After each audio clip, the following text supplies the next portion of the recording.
have to tell you that as a community, the North Country is like a breath of fresh air to me. I have to tell you that it's inspiring, it's exciting. And when we talked about the Balsams, I'm trying to think of the gentleman's name, Donald, that told me that I should call Jeff MacGyver. He worked as a carpenter. My brother-in-law. I used to fire him at will, but my wife made me hire him back.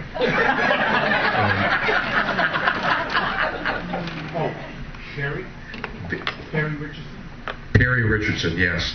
So Perry once asked me to call a guy named Jeff MacGyver and said, you know, the Balsams is going through a transition. And I've got to tell you, it doesn't get better than the Neil Tillotson.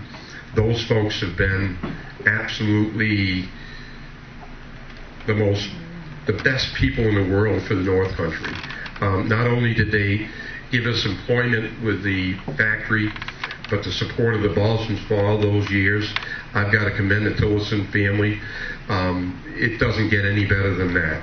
Now, after things happen, Perry called me and said, would you call up Jeff MacGyver, I think it was his name. And Jeff was the manager at the hotel. They're going through a transition. The trustees are about to make a decision. They put a lot of money in the Balsams. They've hired different people. It hasn't worked. Would you talk to him? I said, sure. My wife said, please, why would you do this? So I did. I wasn't ever looking at purchasing the Balsams. It was really about the jobs.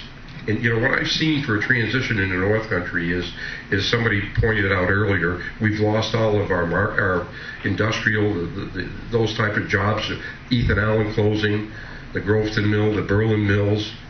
And so, you know, what do we have left in the North Country? It's like we have tourism, and a woods industry.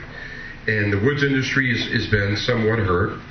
The tourism is only very cyclical type business where it's 3 months in and it's 3 months out, but that's our life. That's where we have to be.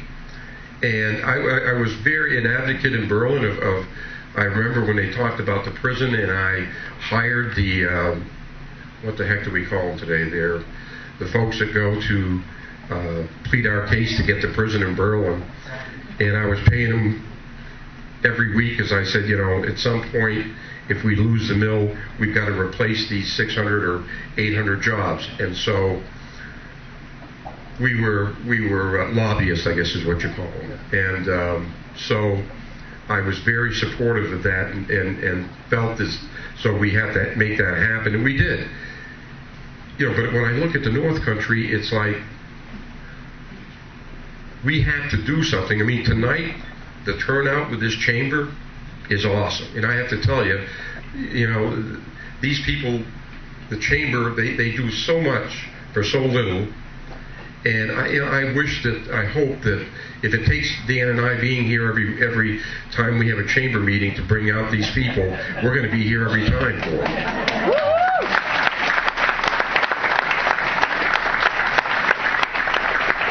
And so with that, I keep thinking about what is it that we could bring to the North Country to create more jobs for our kids. And I've got to tell you, it's difficult. I mean, I try to tell you that I'm crude and rude, by the way. I try to tell it the best I can.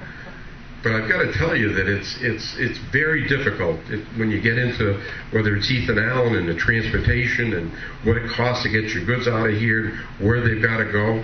It's all very expensive. So we have to be able to realize what is it we have in the North Country. Certainly it's tourism. I look at the skidoo industry and say, my goodness, we all hope for snow, and there are a lot of people that come and they bring a lot of money to the North Country. What do those people do when they're done skidooing? They now call it four-wheeling. Yeah. And so we have to take the trails that we currently have that we have for the skidooers and turn those trails into the four-wheelers so we get that industry going. And I can see in Berlin that it certainly works.